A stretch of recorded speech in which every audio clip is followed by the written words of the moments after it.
The question of Roll the that week. dice. Make up your mind, Kurt. Which one is it? What Question of the TV week. series? What TV series have you watched from beginning to end multiple times? Oh, that's a good one. I have two. And we have a Only speak pipe two. for it too.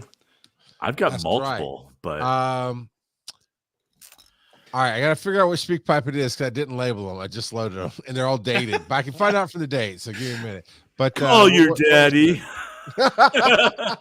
well, people did. It should be number 400 if they have the numbers on them. No. Okay. All right. How about you talk about the series? Okay. I've actually watched quite a few series multiple times. Me too. Especially anime, because a lot of those only get one season anyway, and so they're only like 12 episodes long. So watching those multiple times all the way through is a piece of cake.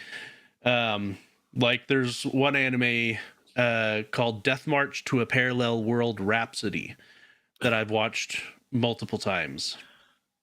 And so in that anime, a death march is a coding thing where you stay until the project is done. And so That was my life for years. right? And so it starts off with him working on a couple of different projects that he's coding, a couple of different games. And he ends up falling asleep and wakes up in a world that's an amalgamation of the two games that he was working on. And he can pull up the like menu and everything like that just by thinking about it. And he's noticed that the opening scenario is the one that he literally had just coded to fix a problem with the game, that because people were saying that, look, it's too hard, or look, it's too easy. He's like, okay, well, they can do this optional quest, and then for the people that want it to be easy, there you go, it's easier. For those that don't want the optional quest and want it to be harder, they can skip it. And so I like this segment. Yeah, and so he does the optional quest because if he doesn't, he's likely to get killed, and he ends up going from level 1 to like 310 right off the bat, and so he's like the most powerful person in the entire world, and he tries to hide it. What's the name of that one? Death March to a Parallel World Rhapsody. Okay. I was trying to look for some new anime for Zoe and I to watch together, and Leveling by Myself was one of them that looked kind of funny. Solo Leveling? Yeah, I think that's what it's called. I think Kurt lost his internet. He just completely dropped out. Yeah, Solo Leveling is good. It's a bit dark and gritty, but it I like it. I talked about that I think last week. Well, it's not part while of the you were gone. Oh, okay. Interesting. Well, I will talk about the two series I watched. Both are live action. Now, when I say all the way through multiple times, one of them kind of counts. The other one does count. So the one that kind of counts is Doctor Who. I watched from the new 2000 reboot, right? I watched that entire series up through Peter Capaldi probably 2 or 3 times. Definitely the David Tennant era. I've watched that a lot. I still cannot watch the episode where it's the maestro at the end and there's knocking, and yeah, Kurt's back. So I don't know what happened. I don't know what happened. Hulk smashed. I've never actually watched Doctor Who, so you know. But anyway, there's this episode where David Tennant is going to transition, and when you hear the knock on the box after everything ended, even I've watched it so many times and it still gets me. But the series I've watched multiple times over and over again is Supernatural. Is every time I find somebody who hasn't watched it that I'm near or next to or whatever, like, oh, and I start watching it with them, and I eat it up. I just love that show. What about you, Kurt? Yeah, so it's been a bunch, but the geek show would be Star Trek Next Generation, but I'm gonna go West Wing. All right. I've watched that multiple times because the writing is just so good, and it really was kind of like Aaron Sorkin in his prime. And Did you watch The Newsroom? yes, I I think that loved really it. was his prime. I loved Yeah, it that. was so good. But I still like West Wing better. I Okay. pretty much I will watch pretty much anything Aaron Sorkin did. But West Wing, I think I started watching it because Martin Sheen was the president, but he was from New Hampshire.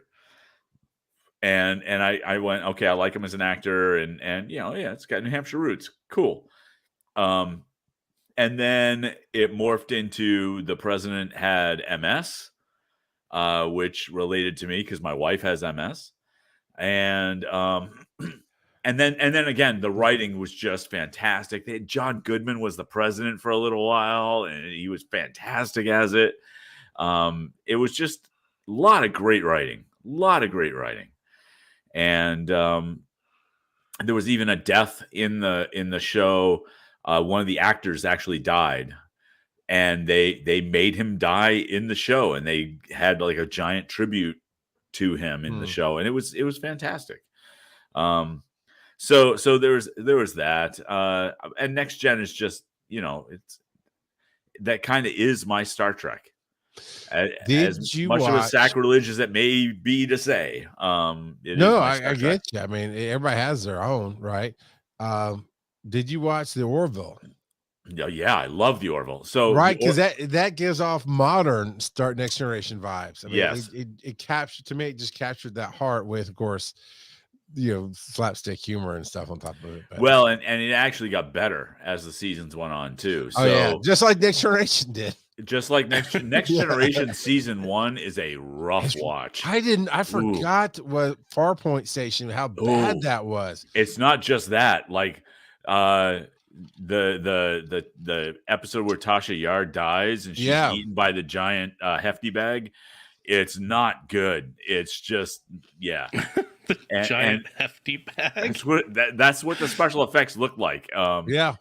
And wait. Joseph.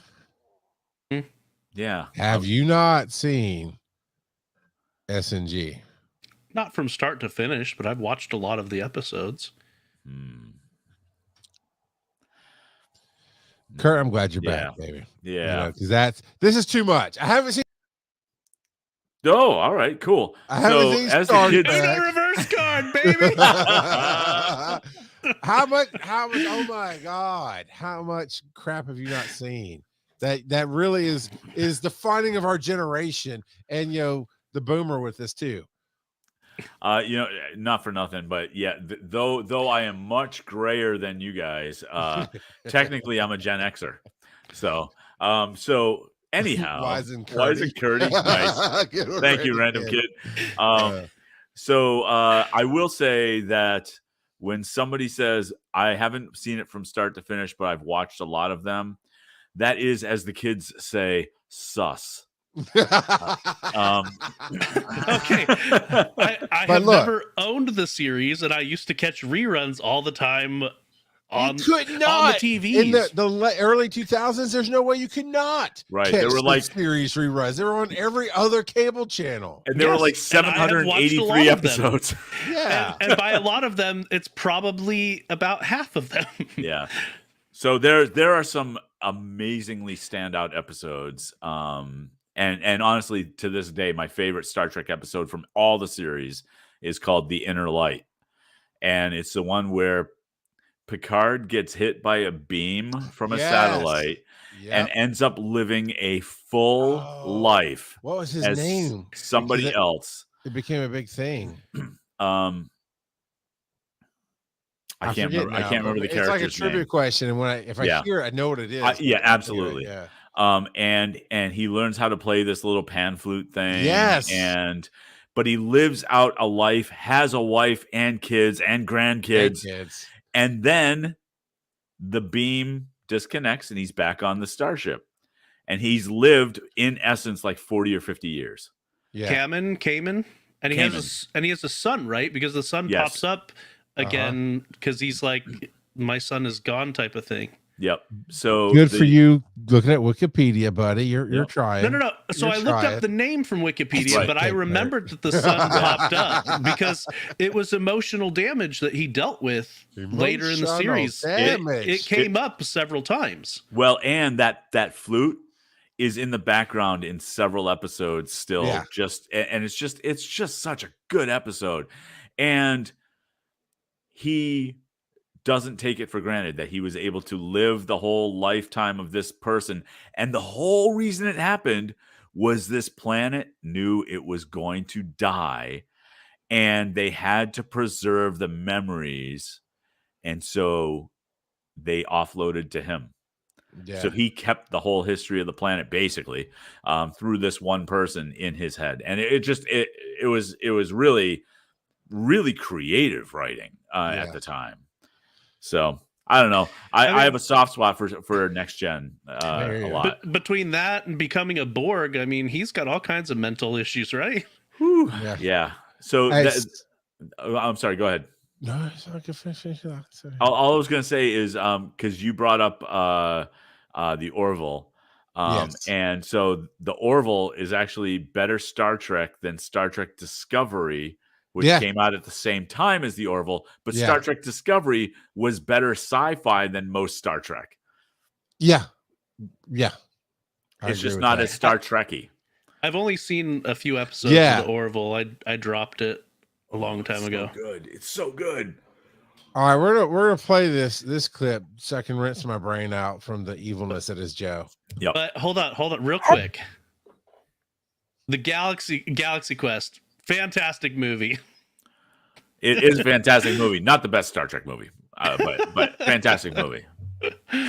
Hello, it is Mrs. Underscore. Mr. Underscore asked me like a month or two ago to do this speak pipe, so I figured it was time. So what I was asked about a month or two were ago is the my time. shows that I could watch over and over and over again, and it really depends on what you're asking about, genre, mood, all of those things. If you're asking me about an animated series, hands down, Nickelodeon, Avatar: The Last Airbender, Chef's Kiss, it's amazing. I can watch that anytime.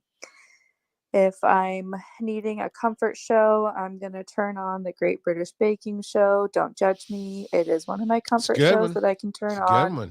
Yep. I can still relive all of my emotions from watching it the first time. All of that jazz. It's one of my favorites.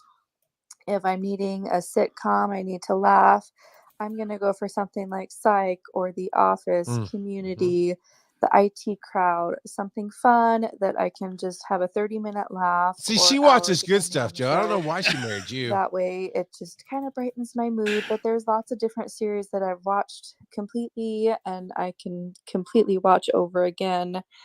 If I'm on a true crime binge and I don't really want to watch a actual true crime thing, I can watch Bones, which is one of my favorite TV crime series. Yeah, I think that covers basically all of it.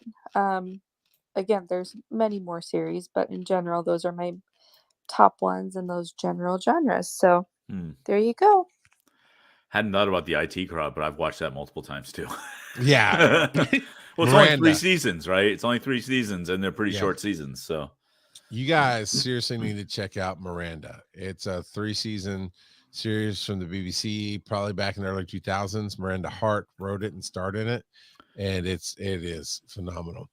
So it's not Miranda, that creepy kid from YouTube and stuff.